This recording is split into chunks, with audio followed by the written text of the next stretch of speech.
Hi everyone, this is Chris here, and today we're talking about sin and vice. The first question to ask ourselves is, what is sin?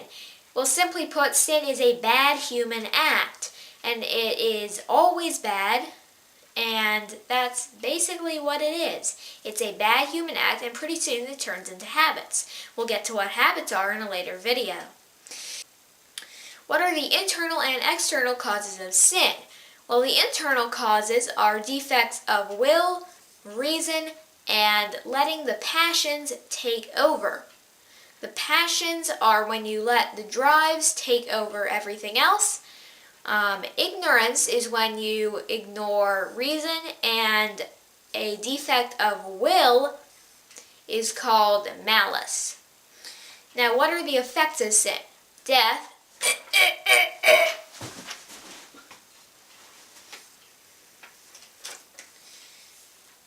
Another effect of sin is the stain on the soul.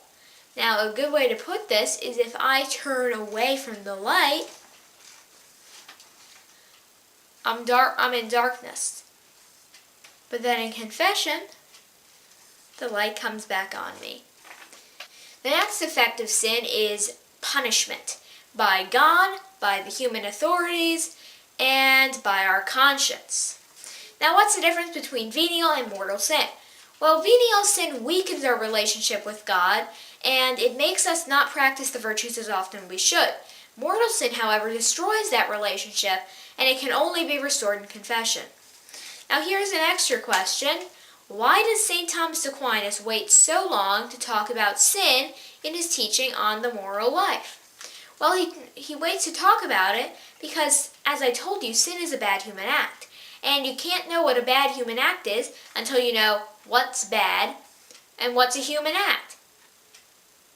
And so St. Thomas Aquinas has to talk about all those things, and he goes to great depth before he talks about sin. Stay tuned for our next video on habits.